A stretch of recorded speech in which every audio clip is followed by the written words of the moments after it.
to me there might be a novel in the story I'd been told. I was convinced I'd gotten the truth in these meetings, but I nevertheless spent the next few weeks quietly nosing around and checking the particulars. I talked with a couple of the people involved, read old files, studied transcripts, and took a trip to state police headquarters. Everything jibed. The legal limit, then, is not a literal diary of what I do as a circuit court judge.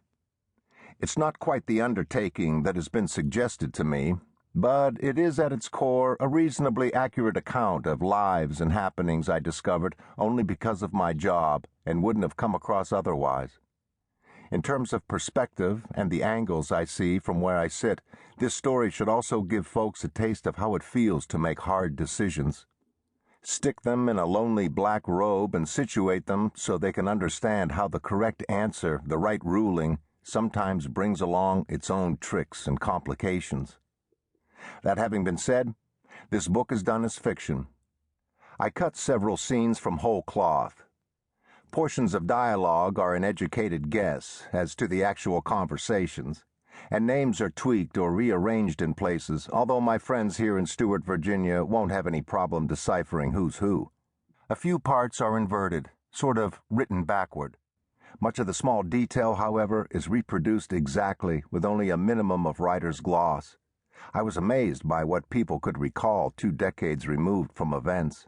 A missing section of plaster in a room, a sound, a scent, an odd phrase, even the luckless kamikaze bird that introduces the first chapter. Simply put, there are plenty of facts in these pages, but I've definitely retooled them to serve the story I wanted to tell.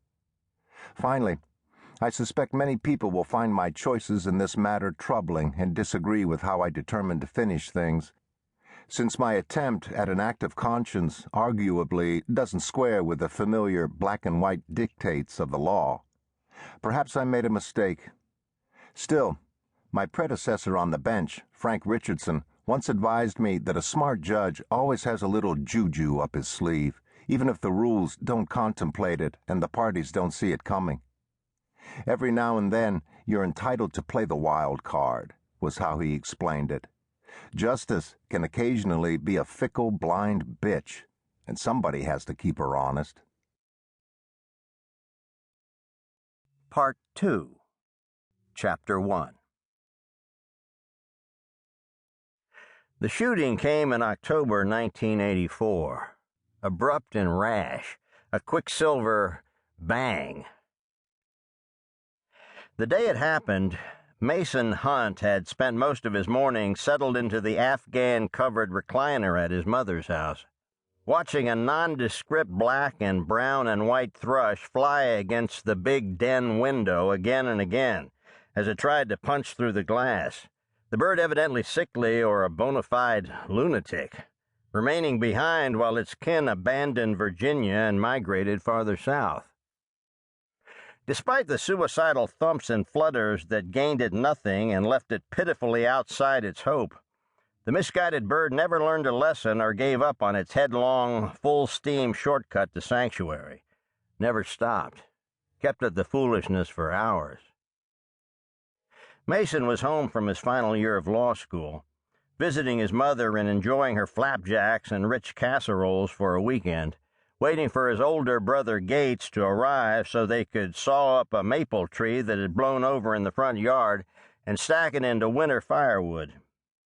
By the time Gates pulled in the gravel drive at 11:30, Mason had finished 2 cups of coffee, napped, read 3 issues of the Stewart Enterprise, and carted the kerosene heater from the basement to its spot near the couch, even though there was no fuel in it, and the weather wouldn't turn cold for another month or so.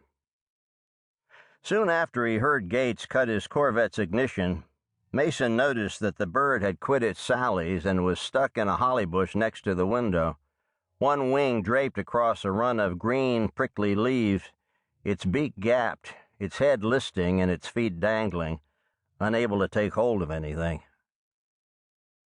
Gates opened the mudroom door but didn't move too far past the threshold, let out his neck like a terrapin leaving its armor to get a better view of Mason and his mother.